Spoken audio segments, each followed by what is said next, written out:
Chomping away at the lead of James Lowe, J.R. Shepard makes for an ominous figure in your mirrors. But as always, drivers must focus forward if they want to reach their goals, especially at a fast track such as Southern National. Who will that take to victory tonight? We'll find out soon as we get ready to watch Round 7 of the Bootleg Racing League's Grand National Series, presented by the Crew Shop. And you'll see it all live here on the Global SimRacing Channel. Hi, I'm Joe Peak, and with me in the booth is Jeff Smith. Behind the scenes is our director, Sean Crackers Ambrose, and he's using cameras provided by Dougie Beard. Southern National should be another high-speed short track tonight. The laps will be rifled off quickly, so why don't we pause to take a closer look at what the drivers will experience. Right here around Southern National Motorsports Park, I'm Brian Yazik. Enjoy the show.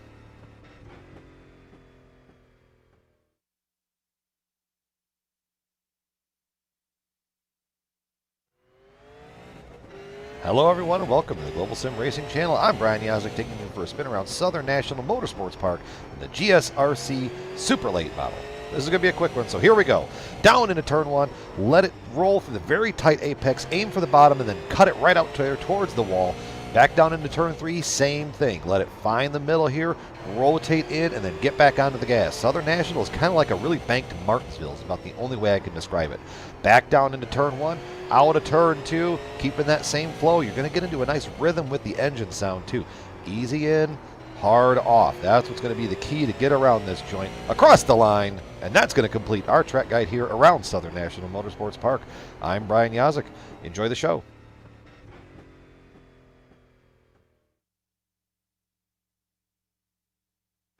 You see a little bit brighter conditions. Of course, we always, as is tradition here, race under the lights. But Jeff, we were talking about it before we came to live. This seems like a track that just puts on good racing. Yeah, I'm pretty excited to come here to Southern National tonight in these cars. Man, after being off a week with these guys, I really missed them. And here, we've seen in the modified race right before this where there's a good possibility there's going to be 2 lines coming, and even here in practice and warm-up, it looks like there's going to be 2 lines, so it's going to be some really, really good racing. Yep, and, well, before we get to that racing, let's remind you of our sponsor, which is the Crew Shop. The Crew Shop has been in operation since 1986. They are a team of highly experienced travel agents that have a huge passion for travel. They specialize in cruises, all-inclusive resorts, escorted tours, Disney and family travel, groups, honeymoons, and weddings. They would love the opportunity to help you plan your next vacation. Give them a call today at 260-755-6125 or visit them online at thecruiseshopfw.com. The Crew Shop is dedicated to fulfilling their clients' dreams one destination at a time. Now, let's take a look at that championship real quick as we glance at the points. I mentioned that Shepard closing in on James Lowe he didn't win last week, mind you, but he finished well ahead of James Lowe, and that's really what was important here for him, at least, trying to close in on that. Mike Holloway, who will be starting from the pole today, 20 points back. We'll see if maybe he can do something with that clear air in front of himself, but he's got to watch out for Robbie Robinson, who's only 4 points back, and then you got Brad Spidle rounding out your top 5. Also, we might have new viewers that are watching, as always, and since we got a few unique rules to this series, why don't we go over the race details here? Yeah, this is going to be race 7 of the BRL series. We're getting down to the nitty-gritty. This is going to get interesting really quick. So we're going to see some over-aggressive and maybe a little bit of strategy play out as we got these guys. They're just powering through these last 4 weeks. It is a 100-lap race. They do not get tires here, which on this one with some banking, I'm interested to see what that does. These guys do really, really, really good about keeping the tires underneath them. So that's going to be a new challenge tonight. They do get 1 fast repair. So, and here, if someone gets wrecked, everybody kind of seems to slide to the bottom. So you might not need that new car tonight. And with that invert from last week, Holloway starting on the pole, man, he might check out early, and it might be all Mike Holloway tonight. I'm really excited to see it. Yeah, that would be certainly fascinating to watch, as he doesn't have a win yet, does Mike Holloway. I'm sure he'd love to get one, as he's now had quite a few rounds to try and rack one up. And actually, I believe he led the points even for a while. Now, we've got warm-up happening right now out on track, and J.R. Shepherd is the quickest. Now, we saw last week that when he got sent to the back with some issues mid-race, it made it harder for him to try and get up to the front. He eventually climbed his way into second. So don't count him out, because if he doesn't run into problems, he could yet still try and capture that lead away from Holloway. But he's going to have to do so in some somewhat steamy conditions. If we look at the temperature right now, it's about 91 degrees Fahrenheit on the track surface, despite the sun being down. Yeah, and with that a little warmer conditions, that second line's going to come in handy really quick, I think. And these guys are definitely going to have to use it up as much as they can, because it's 100 laps goes really quick here. You know, we got a little less than a half-mile track, so the laps, 100 laps does not take anything to rattle off here, especially tonight, and it's going to get dicey, I think. Yeah, I have to imagine that drivers will be trying to take advantage of that opportunity to maybe get up on that high line, get some speed going. And another driver that I find interesting that is doing quite well, Justin Morton in the number 9. Seems like he's got some pace here. He's about a 10th off of J.R. Shepherd currently. Certainly not as close as he would like, I'm sure, although watching him in warm-up, which we can't see, apologies for losing picture, just had a wreck here, so hopefully he's getting that out of his system now. What about you? Who've you got your eyes on, other than Holloway and Shepherd that we've mentioned a lot? Is there any other dark horses you think could have a shot here? I'm watching Kenny Kibbe come up through the times here, and that's pretty cool to me. He's another one that you see, but you don't see as much as we probably should. And if he can work his way, stay up front, I look at the order again. I don't believe he's going to start up front, so he's going to have some work to do. Lowell Jewell, somehow he always manages to make it up front. I think Liston will make it up front tonight. It's going to be. I think there's a lot of guys that they could use that second line to maybe come to the front pretty quick. And once they get up there, they're going to put up a fight. Yeah, we've seen Liston put up a fight a few times. He's currently 11th on the timing sheets, but if we look at last week, he finished in 6th position, so that'll put him in 3rd, and that'll be on that lower line on the initial start. Maybe he and Holloway could stretch away. As we have picture back now, we ride on board with Liston, getting a view from on board the 87, swinging it around this banking.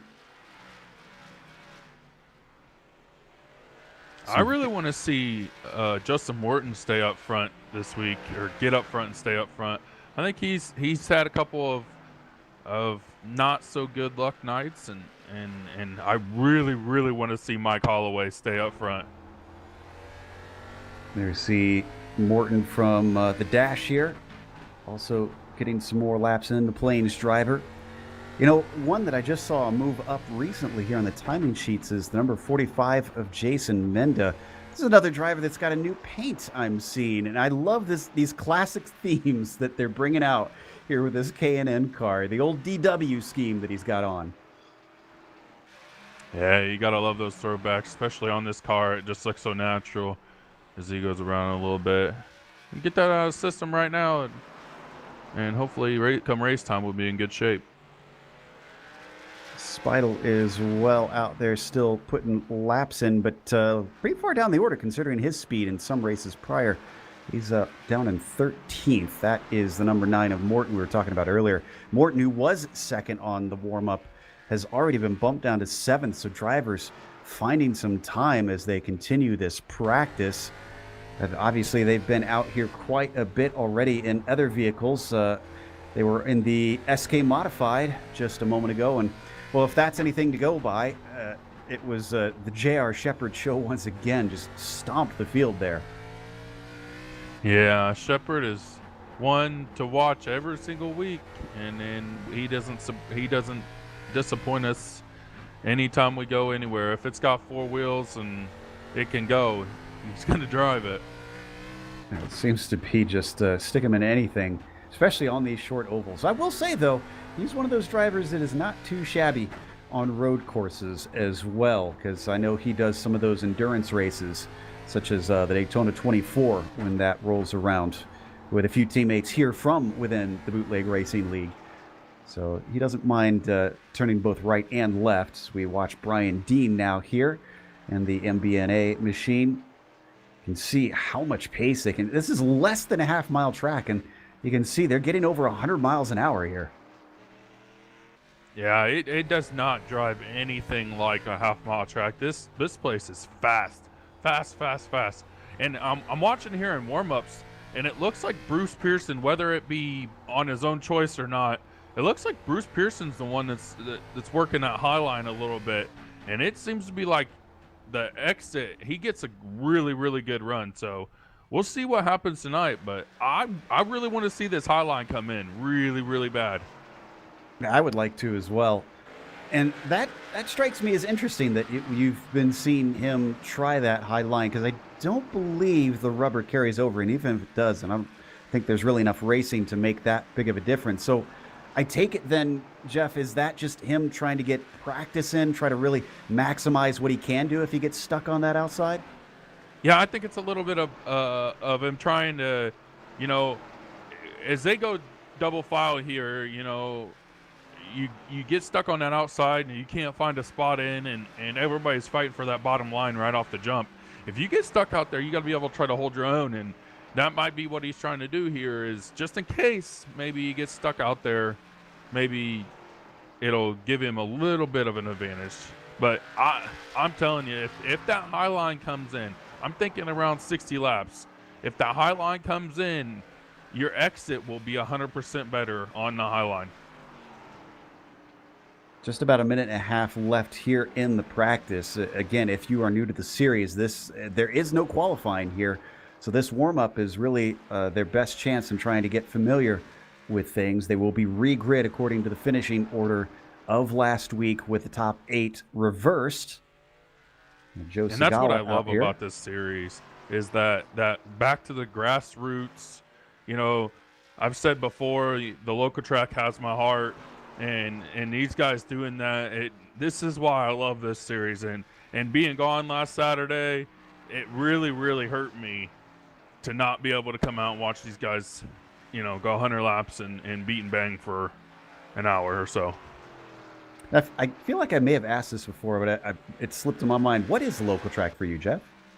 Actually, the local track for me is this middle of nowhere. I mean, stuck in the middle of the cornfield, New Paris Speedway. That's the asphalt track for me.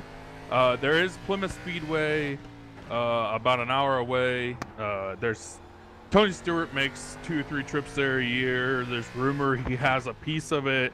That's never been confirmed, but Hoosier Tire is the big thing around here, which is just north of there. So that dirt, with Plymouth being dirt, it used to be asphalt. I grew up my whole life with it being asphalt. When it went to dirt, I'm an asphalt guy, so when it went to dirt, it kind of hurt my feelings a little bit. But it seems like they've done some really good work. They got some bleachers in from when Daytona Rising went through. We got all the old bleachers, so I'm curious to go out there again, but being an asphalt guy, yeah, I just can't do it. Yeah, I understand, but it's time to go through the grid, and interestingly, we've got Harden on the pole. I thought it would be different. Ruben Altice will be starting in second, with Mike Holloway in third. Then you've got Joe Segala in fourth, followed by Brad Speidel in P5. James Lowe will be 6th, with J.R. Shepard in 7th, Bruce Pearson in 8th, and Todd List in 9th. Lowell Jewell rounds out the top 10. Yeah, we're going to have Chris Smith starting 11th, Donnie Moore starting 12th. On the inside of row 7 to be Kenny Kibbe. Justin Morton on the outside of row 7.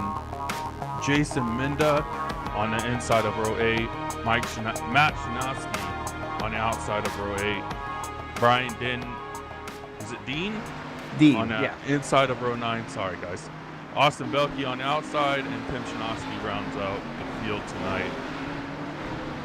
19 cars around a 0.4 of a mile track, so it's going to be a little bit tight around here. That's quite a few cars to try and pack into such a short little space. There you can see them all gridded up now, and on that second pace lap where we're getting ready to go green, hopefully for most of the 100 laps. We'll see how clean they can keep it out here today. That pace car getting ready to peel away, give control to Harden in that number 4. Waiting patiently. Green flag is out, and it's initially a good shot for him, but then Ruben Altice comes back in the second phase of the start. Can't quite get him down into 1 and 2, so he's going to slot back into line as Mike Holloway fights for third with Joe Segala up on the high side. Oh, but Segala's all kinds of loose, and he gets hit by Speidel. No caution as they keep it going. And they are 4 wide back here trying to get this sorted out. This is going to be interesting. Oh, and that's Liston goes around. No caution yet again. He goes low. He's off the racing line. We'll try and come back to the replay later. Holloway moves up into second after all that drama. Ruben Altice now in third as they're mostly single file up at the front. Lowe is in fourth. This is good news for our championship points leader, as he's got a little bit of a gap between himself and his rival. Shepard's still in 8th. Looks like Speidel is coming up through the field. He loses a little bit on the outside there, but he was looking like he was coming quick. And they're James already Lowe, or J.R. Shepard was able to put a move on him. And they're already coming up on Todd Lista, as we do have a caution this time. And this, it looks like Speidel, Minda involved, and Smith. Let's see where it started. Looks like Speidel was the first one to spin, but Smith might have been on his own, completely independent.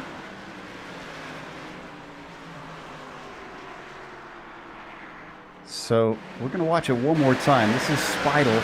And then Jason Minda actually got bumped from behind in the ensuing checkup. You'll see behind him here. There's the spin, and then there's everybody back there just shoving into the back of poor Minda. And then the car in the background that you saw was Smith as well. Just kind of slid on his lonesome down into the pit. Well, the back pits, I guess you would call them there. That little entry. There's the bump that Minda got. Ooh, and that left a lot of damage on the rear of the car. Yeah, and with this being that less than a half mile, it's really, really hard to get any damage fixed here. We actually just watched Jason Minda just barely beat the pace car off pit road. And I believe, did he take his spare car? Yes, he did, judging by this. Oh, no, he did not. He just took repairs, so didn't quite see the back well enough, and now I see that the damage is still there. It looks like Kurt definitely Smith did take his spare. Sorry, go ahead. Has decided to discontinue his night. Ooh, wow. First DNF already. For some reason, we've lost Donnie Moore as well. I think it was a did not start. Not entirely sure why. So I do not see him on track, and he's still in the session. So something's kept him from starting this race. Hopefully we can at least get him out there and get some laps down as we go double file. And it's going to be Harden on the pole once again, with Holloway starting to his outside, Altice and Lowe in that second row. Shepard has managed to get up to 7th. Okay, coming around once more. Got a few laps under green, but it was a little bit chaotic with a lot of spinning. Let's see if this goes any cleaner. Green flag is out. The 44 with a good jump, much better than last time. Holloway does not have an opening quite yet, as the 11 of Altice is down to his inside just by a hair, and he's going to send it in deeper down into 3 and 4. Meanwhile, behind them, Lowe under attack from Justin Morton to his bottom side, as our leader is single file, but everything behind is not. Yeah, Bruce Pearson is sticking his nose in there. He's going to get a good run off here, I believe. And maybe get a shot at James Lowe on the backstretch. Altice manages to get into second with Justin Morton also now getting third, and poor Mike Holloway going backwards essentially. He's on the high side as James Lowe manages to sneak into fourth. And I think it's just too early for that outside to work, and if you get stuck out there, you might be out hung dry for a little bit.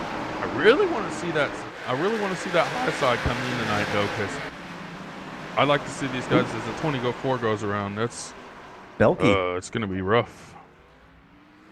Looks like Dean also involved in that. So another case of a chain reaction. Belkey's going to get hit by Dean, and then Dean gets hit by Liston. Here's the replay. Coming out of turn 4, just all three of them making solid contact. Unfortunately, 2 of the 3 are ones that suffer because of it. And Joe, I said in pre-race I thought these guys would be able to get out of the way a little bit easier, but it does not look like that's going to be the case so far. And there's quite a few tore up race cars already. Looks like we'll need to wait a little bit here. I think it's coming on this lap, at the end of this lap. The good news is we still have everybody on the lead lap. Dean just ducked into the pits as there's the incident that we saw on screen there. And I think Dean should be able to get back out. Nope, I spoke too soon. He's going to be our first car lap down. They do have a lucky dog rule, so he will be able to get back on if he brings the car back out. But for now, he's been in there for about 30 seconds or so, so clearly it's significant damage on the 23. Yeah, it looks like J.R. Shepard's got some front-end damage, too. Thankfully, with this series and the short tracks, aerodynamics does not play a factor for the most part, but that might hurt him if it starts to get warm on him. Yeah, that's true. You do have to worry about that radiator, of course. So, and he got damaged last week. Remember, that kind of hampered him a little bit as well, even though he climbed his way up into second. So J.R. Shepard, the guy that just keeps coming back. Nothing can stop him, it seems. We're waiting to go double file, which I think we should this lap, but Jeffrey Harden's been disappearing a lot on my screen. I'm not sure if our director's getting the same. 44, yeah, I'm getting confirmation. So this is not good. He'll want to stay away from the battles and try and stretch this lead as he's disappeared yet again. He's got to come back soon. There we go. He's in danger of maybe losing a lap if he crosses the line while his connection is bad. Hopefully it clears up as the pace car now comes off. And Ruben Altice trying to get a good jump on him to put pressure on down on the low side. That's Justin Morton.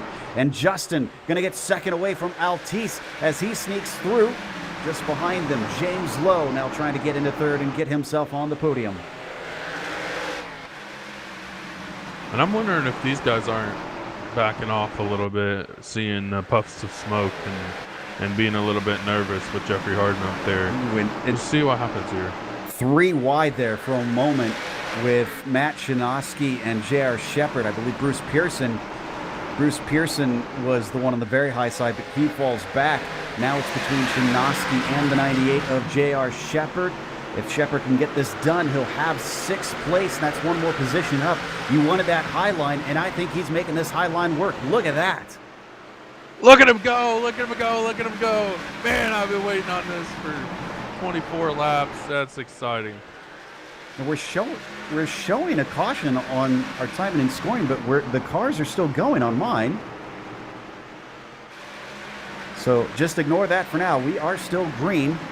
Now it's Ruben Altice trying to hold off the 98 as they actually bang doors coming out of turn 4. Looks like Ruben gave a little bit of a harder time to that number 98 than Shinosky was able to. It's taken a minute for the multi-time champion to try and get this pass done, and all it's doing here, Jeff, is letting the 31 of Holloway stretch away from them. Yeah, and Mike Holloway, you know, if he gets his nose clean and he can get up front, he's going to be another one that's going to battle and battle and battle, and he's going to stay up front. I think Justin Morton's going to have something with these guys. He's not having any problem staying with James Lowe up there. and that's going to be a problem. Looks like the 98 did get the pass done, so he's up to 5th now. As we take a look at Morton here, sandwiched between Lowe and Holloway. Lowe's up to 2nd now, and depending on whether or not Harden's internet connection holds out, Lowe might be handed the lead, which would be beautiful for him in the championship. A little bit farther back, a lot of action happening here between Lowell Jewell, Tim Shinosky, Ruben Altice, Todd Liston. Boy, Shinosky has dropped like a rock. Or not Shinosky, Altice rather. Around. Ooh, yeah, and a couple cars halted. I can't believe we don't have a caution here. There it is. Looks like Menda and Belke also involved.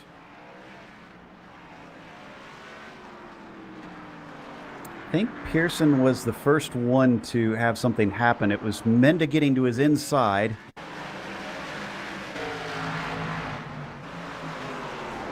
Let's see, here we go.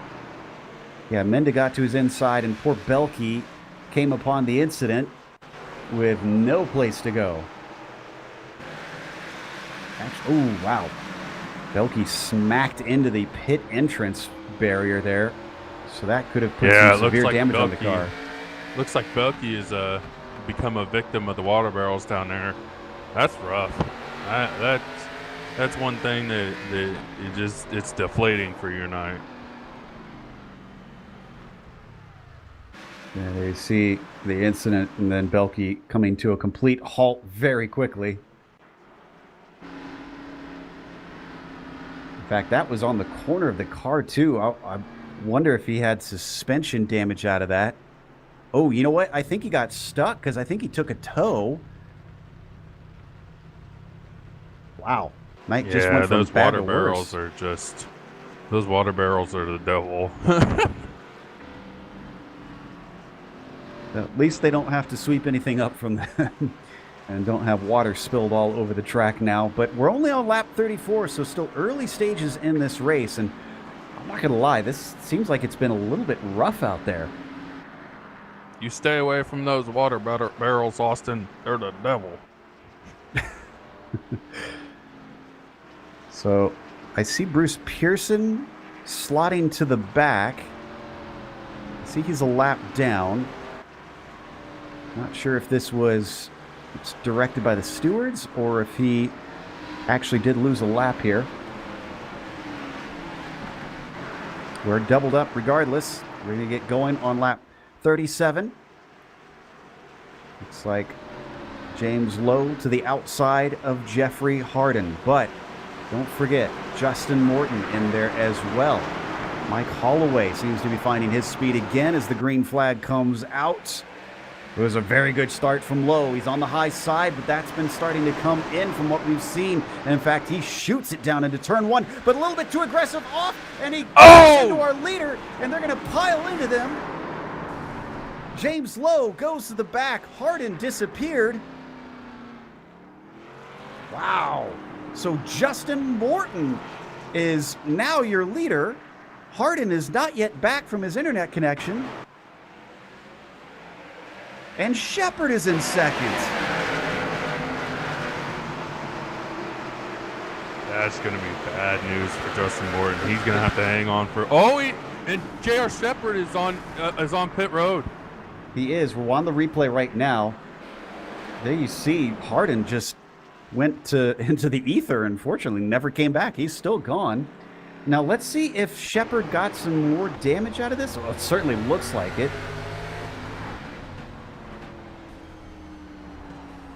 Wow. So yeah, he was, oh man, he was in the thick of it. That's why he had to come in and relinquish that second place. And now Lowell Jewell has made his way up second. That's awesome. Fantastic stuff considering Lowell started in 10th. How about Justin Morton though? 14th to the lead. Talk about a quick driver and a clean one as well. He stayed out of all the chaos. Yeah, his car's completely clean. How he got to the front that quick with that few of dents, we'll call it, is just beyond me. But he's done a really, really good job of getting to the front, and He might walk away with this one. Well, this offers a great chance for him to come away with some very big points here. And trying to see where he is in the points right now, actually. Because from what I can tell, he's way down the order. Yeah, he's down in 16th coming into this race in the championship order. At this point, Justin's just out here for a potential win. And, well, he's got a great chance to try and snag it. Let's see how he does on the restart with Lowell Jewell to his outside. Liston down there coming back from his early woes in the 87. Could he maybe get involved? Tim Shinoski as well. And the 07, potentially someone who could get involved too. Pace cars in as the green flag waves. Very good jump from the number 9. He gets himself well cleared. He was taking no chances on this one. Lowell Jewell doesn't take it down to the bottom quite yet. Down in the first 2 turns. It looks like Liston maybe is going to try to get in there. Yeah, and we have lost Jeffrey Harden for the night too, unfortunately. So it looks like this is Justin Morton's race to lose. Liston still working on the boss man. But Lowell Jewell is running a good defense up on that high line. All this is doing is letting Justin Morton get himself a nice handy gap up at the front, though, as we're approaching the halfway point in this race. Just behind, lurking, you can see the number 98 already making a move, and it looks like we've got J.R. Shepard now getting by Tim Shinoski to reach the top 5 yet again, make that 4, because Lowell Jewell to his outside is a sitting duck. And look at that high line starting to darken up a little bit. These guys are going to start moving up there. Oh! And Lowell Jewell in the wall. Hard into the wall, no caution because he keeps it going forward, but that cannot be in good condition now after that incident. Oh, and Liston's working on Kenny Kibbe for second place. Where did Kenny Kibbe come from? I think he was down in 7th on this restart. Yeah, it's interesting to see these guys. We had all but one brand new top 5. These guys are working their way up here, and we're gonna have some new blood up here in the front tonight.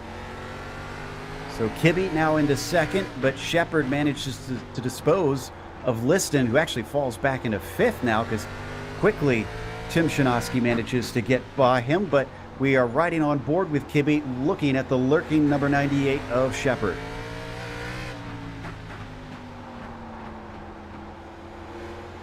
That high line looks like it's going to be driver dependent tonight, whether you're going to be able to keep it up there or not. But it doesn't look like they're going to chance it right now, although it is starting to darken up. So there's going to be the line there, about 10 more laps or so. And the bad news for everybody around him is that Shepard took his spare car, so he's going to be perfectly quick as though his car was brand spanking new, because it essentially is. As we look at this battle for 5th now, Todd Liston working on Altice, but at the same time he's under threat from Matt Shinoski. There you see in the Little Caesars car down on the low side, going wheel to wheel through 1 and 2. Oh, Lowell Jewell had a spin, no caution as he gets it going. I wonder if he will take it into pit lane. Looks like he's going to keep it going, which means he could go quickly a lap down because Morton's already on the same straightaway. Watch from Lowell Jewell. Now the last car on the lead lap. For fans of Austin Belke, he did get back out. That number 24, though, is 3 laps down. Belke probably the biggest fan of Lowell Jewell right now, not wanting him to go a lap down, because if they get a caution, that'll give 1 more lap back to Austin. And we're going to see how Justin Morton disposes of Lowell Jewell here, and whether, Joel's not going to, Lowell Jewell's not going to give him any trouble here, and we got a battle for 2nd, and he's going to wisely let these guys on by, and he's going to head down pit road. I think he's going to park it since he knows he's off the pace. Yeah, J.R. Shepard, who still hasn't gotten by Kenny Kibbe, has been threatening, though. He's been just hovering underneath that rear bumper of the number 14. We ride on board with J.R. now, looking up ahead. I told you, don't count him out, and what do you know? Even when the worst seems to happen to him, he somehow manages to find his way to the cream of the crop. Yeah, and we've seen this quite a few times with J.R. Shepherd. He's just lurking there, and to me, if I was on the track, honestly, if I look up and see J.R. Shepherd in my rear view, I'm hearing shark music because he's coming. You don't know when, you don't know how, but he's coming. Certainly been biding his time here with Kibbe. Just kind of sitting and waiting. He's getting awful close now. Oh, he's going to look to the inside. Manages to get a nose in. Kibbe using the high line as well as he can. You talked about that rubbering in, and though it gives him at least a little bit of a reprieve, it's not much of one because already Shepherd managing to nose ahead. Now that they come down into 1 and 2 once more, that shorter line still the desirable one. Has he got it done this time into 3 and 4? Yes, he does. That's really surprising. Oh, and he's going to try to... Oh, he can't complete the crossover there. I thought Kibbe was going to give him a crossover. Oh. Yeah, nothing doing. And he knows how fast JR is as well, so it looks like he's just going to let him do that. In 6th place, we were talking about that battle a little bit earlier with Ruben Altice still at the front of them, but now Matt Chinoski has fully gotten past Todd Liston. They're starting to drop Joe Segala. That's the 4th one in line you see there in the black and white number 81. Yeah, it looks like Liston's giving Chinoski a little bit of a push there, put some pressure on him. He's going to make him mess up a little bit and stick a nose underneath there. So after all of our cautions at the start, things have really settled into a groove. Granted, we've lost a quarter of the fields here. Moore's gone. He didn't even start. Smith is gone. Dean, Harden. Lowell Jewell has been sitting in the pits getting repairs. Not sure that he'll be returning. So 14 of our 19 starters are the only ones still running. Justin Morton, who found himself gifted a lead, has now got to hold on to it with all his might because J.R. Shepherd has cut that lead down to 0.4 of a second. And all Justin Morton is hearing in his head right now is dun dun dun dun. It's just coming. He's coming. It's like sharks in the water. J.R. Shepherd is coming. Wonder if the traffic could maybe help the number 9, though. They've got Speidel and Belke up in front of them, and that's not a battle for position either, since Belke is still multiple laps down. Could he use them as a pick? They're going to stay out of the way. Everybody's too polite to offer Justin Morton a chance to try and pull a gap here.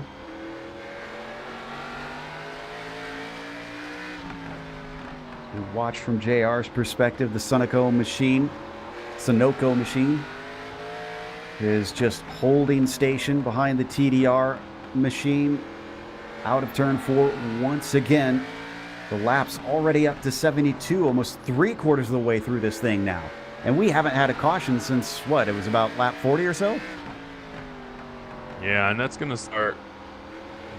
definitely going to start weighing on these guys too as we get down these laps, roll down, because even as good as some of these guys are, those tires got to be starting to go away.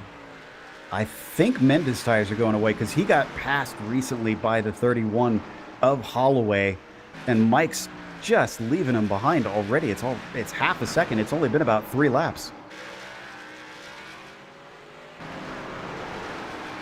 They could be one of the more recent ones to get lapped too. It's about 1/4 of a lap before the 98 and the 9 reach them. Right, and it looks like a little bit. Justin Morton gets a little bit of a better run off, but J.R. Shepherd can get that run on entry and in the middle, and that's probably going to be his best chance to get to Morton if he's going to have to get a little bit better on exit. Oh man, he got a really good run there. Yeah, and I've been watching that 9, especially here from the onboard. It looks like the rear is kind of coming out at times. I wonder if he's burning things up underneath him. He hasn't had to fight too much with anybody, so it'd be interesting to see what exactly happened. Maybe he just tried to drive a little too hard to get away from J.R. Shepherd, knowing he was coming, or they maybe burn it up there on the restarts early on. Let's stay with this because we have no idea when it could erupt. But a quick note, Tim Shinosky was gridded 19th. He's running 4th right now, so big pat on the back for the 07 for what he's managed to do this race. Hopefully he can take it to the checkered flag in that same position, maybe one more, get himself onto the podium. But right now, Justin Morton, who approaches the back of Bruce Pearson, has got to be sweating a little bit. Once again, we hop on board with the number 98 of J.R. Shepherd. And at this point, I feel like maybe Shepherd's just waiting for him to slip up a little bit and see what these lap cars can do. Bruce Pearson wisely just up and out of the way, but I have a feeling it's not going to get that easy later on here in this next couple laps. Another little bit of wheel spin from the 9, though, coming off of turn 2. Here's the thing, though. A lot of these drivers, because of their time driving together, everybody else is a known factor. Oh, it's the 45. Menda gets into the wall there, trying to stay out of the way. And everybody knows that JR is not the type to use the chrome horn to try and move someone. With how long he's sitting behind and hovering like this, if you are Justin Morton, Jeff, can you use that knowledge to your advantage? Can you drive in a way that could keep him from getting through? You can block J.R. Shepherd until the time comes, and most times he's not going to use it up. But tonight I can't see him not, with as well as he's been running. He's got to give him a shove, especially seeing how much Morton's struggling on exit or on entry. He's got to give him a little bit of shove. You don't have to wreck him. Just get him up out of his line a little bit. Oh, and he's going to the bottom. Yep, another bit of wheel spin for Morton coming off of 2, opened up the door, and J.R. Shepherd's trying to step through. He's got his foot over the threshold, and now the 9 can't slam it shut. Oh, but he scrapes the wall, and that's going to be it. J.R. Shepherd, with a little more than 10 laps to go, is your new leader. Yeah, and JR's just gonna step away here, as that Morton's got to be just deflated. That's gotta hurt him down deep, knowing that he was that close. Time for a new set of locks for Justin, because that certainly did not work in keeping the 98 behind him. At least a second place would be a nice little feather in the cap of the number 9. Kibbe's still back there, and I think Kibbe's actually closed in a little bit. It's about 1 second between himself and Morton, so he does have to watch out in these final laps. They've definitely dropped Tim Shinosky, though. That 4th place driver is about 7 seconds back. That's half a lap. See a battle here, actually, between himself and Ruben Altis, as well as, here we go, that's the 99 of James Lowe, who I believe is going to be losing that points lead after tonight, unless J.R. Shepherd has something dire happen. That's interesting, because we haven't gotten to talk about James Lowe all that much tonight, which is completely out of the normal, because he's always up front, and he just has not been able to maneuver through traffic tonight. Yeah, I think him getting caught up in that incident on the restart really set him backwards. Remember, he was the one that contacted Harden. And as a little bit of a shove to Ruben Altis, so I think he's in no mood to sit around here. See if he gets another knock on the door. Let the number 11 know he wants him out of the way. He's only got 6 more laps to try and do it. 5 more now, actually. And interesting enough, we have just 9 cars left on the lead lap tonight, Joe. And that's out of the normal for these guys, even on the half-mile track. It's not too often that these guys go this far down. Yeah, I was just going to say, this long green flag run has certainly caused a lot of people who are still suffering damage to slowly get gobbled up by our lead pack as we continue to watch this battle for 4th. And 99 is getting very close to the 11 there. We watch through the rear window. But I think we're going to have to go to our leader pretty soon because he's going to get the white flag here. J.R. Shepherd, it's not been the most dominant season. If he can take this, it's going to be win number 5, and he's only got to do one more lap to do so. That is a good chunk of the season for him to take victory, and it will be nearly half of it as the 98 wins here today at Southern National Motorsports Park. Morton with a second place, Kenny Kibbe finishing out the podium. Meanwhile, James Lowe actually might be able to get this away from Altice. Who is it going to be at the line? He gets it. The 5th place, just eking it out by 1/1000th of a second over Ruben Altice. Could that become critical at the end of the season? Ooh, bad day for Lowe, but he tries to make the best of it. We're going to come back after a quick break here on the Global Sim Racing Channel. Fireworks going off. Don't forget to watch the screen for all the upcoming races here on GSRC. And then after that, we'll bring you the unofficial results as well as driver interviews.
Welcome back to Southern National Motorsports Park. Round 7 here at the BRL Grand National Series was won by J.R. Shepherd, which, by the way, again, apologies for incorrectly mentioning who was supposed to be on pole. We were looking at the wrong results as to why we got that wrong for us.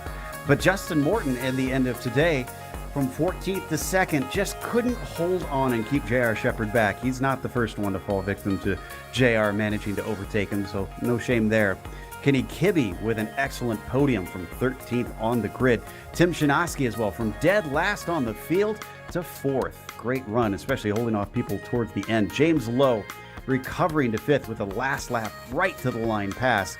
And again, with all the points that he needs in this championship, that could become important. Ruben Altice was 6th, just behind him with Matt Shinoski finishing in 7th. Mike Holloway was 8th with the Joe Segala in 9th, and then Todd Liston was the first car lap down in 10th. Yeah, Bruce Pearson having a rough go of it tonight. Comes home in 11th. Jason Minda in 12th. Brad Speidel 11th. 11 laps down. Austin Belke, after that incident with the water barrels, ends up 14th. Well, Joel, we saw him duck out early, and then Jeffrey Harden with the internet issues. And it, Brian Dean 17th, Kurt Smith 18th, and Donnie Moore did not grid tonight. Looks like we got our winner ready to talk to us. J.R. Shepard joins us here. J.R., it had to have felt a little bit like deja vu all over again for you, because you found yourself getting into trouble, getting damage. Did you worry that you were going to have to do the same thing over again of climbing through the field with a less than stellar car? Yeah, I did. I actually thought after that first incident, I think it was around lap 3, I was worried that we weren't going to have a whole lot of cautions, and I was just going to start dropping because I knew the nose was up a little bit, and tried to hang in there, and then got caught up in another one, and I knew that I was going to have to take the quick repair to have any kind of a chance at all, because once that front nose gets up in the air, your tires just start going away quick on the front end. So talk to us then about having to come forward and try to take that away from Justin Morton. You knew you had very few laps left to try and get that done. So were you nervous at all about trying to find a way around? I definitely knew that it was going to be tough. These cars at this track, it's such a tight radius through the corners that late in the run, when the tires were gone, you were really plowing under braking getting into the corner. So I knew that if I was going to have a chance, he was probably going to have to make a mistake, and I think he got a little loose off one of the corners, and I had to dive in pretty hard in the next corner to try to get position on him, and there's there's a few moments there I didn't think it was going to stick at all. But in the end, it did stick. Now, next week when we go to Irwindale, that tends to be a track that favors the high line, whereas this week was a track that favored the low line for much of the race. Do you have a preference on style of track for that? Do you like ones that are high riders, or do you prefer a bottom feeder track? Typically, I usually try to go where everybody else isn't. It's at the end of the day, you're going to have to try to make a pass on them at some point if you want to move to the front. So yeah, I think Irwindale's probably going to be a dominant high line track, and you can make the bottom work there in a couple of cars. I'm not sure how these Grand National cars are going to run there, but we'll try to work the bottom a little bit, and ultimately I think we're going to have to move up. So it's going to be tough to pass, I'm afraid. Yeah, from what we've seen in the past, I think that'll bear fruit. Again, congratulations. Would you like to thank anybody before you go? Yeah, definitely the Bootleg Racing League for allowing us to do this on Saturday nights, and to the Cruise Shop for being a great title sponsor and partner with this league. Without them, we don't get to have broadcast and get to come out and have fun each and every week. So big thanks to them, and thanks to GSRC for doing a great job on the broadcast, guys. Enjoy watching you each week. Well, thank you very much. That was J.R. Shepard, our winner here once again, potentially our new championship leader. But up next, Jeff is caught up with Justin Morton. Hey, Justin, good run tonight. You just come up short. How does it feel? I know up here in the booth watching J.R. Shepard just sneak in there late in the run. How did you feel knowing he was coming?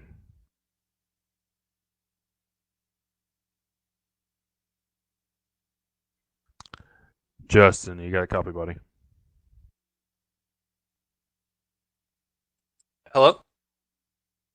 Oh, my push talk wasn't working. My bad. Hi, buddy. How you going? With J.R. Shepard lurking in your rear view, how'd you feel there? Oh yeah, that entire run, I was super nervous watching them back there. I was hoping Kenny would hold them up just a little bit longer, but I knew it was going to happen when it happened, so I kind of just let him go so that way Kenny didn't catch us. We saw you guys, we saw you starting to get loose there towards the end of the run. You just burn up your tires, or just trying to overdrive it, trying to get away from JR there, or what happened? I'd been trying to overdrive it a little bit. After the race, we talked about what our tires are at, and we were all pretty much the same, so may have just been something I was doing wrong driving-wise. I don't think you did anything wrong tonight, buddy. You went from 14th to 2nd. You led a bunch of this race. You did everything you could. Just just ran out of time there at the end. Is there anybody you want to thank? Thank you guys for doing the broadcast. Scary Creek, Cruise Shop sponsoring the series, and TDR for letting me join the team. We appreciate you. We'll see you here at Irwindale next week. Yep. That was second place finisher Justin Morton. Up next, we got third place finisher Kenny Kibbe, another driver that made a lot of ground up from 13th to 3rd. Seemed like one of the big turning points, Kenny, was the huge wreck that we had on the backstretch between the leaders. I didn't get a chance to see where you were in all of that. Where were you actually in that wreck? I was in 6th place. I'm actually looking at it right now. I restarted 6th, and they wrecked ahead of me, and I think I just kind of ghosted through it. It really helped a lot of people with the fact that Jeffrey, I think he netcoded out, had internet issues, and I just kind of just drove straight through, and we got really lucky on that one. The cold trickled it, I guess. Well, after that, you found yourself obviously in a pretty desirable position towards the end of the race. What do you do when you find yourself there and you know you've got a good result on your hands? Are you kind of one that finds your nerves steeled and you feel confident, or do you start to get a little bit of jittery feelings? I mean, if I'm just in a podium spot, I'm pretty calm, and I'm a lot calmer than I used to be in years past.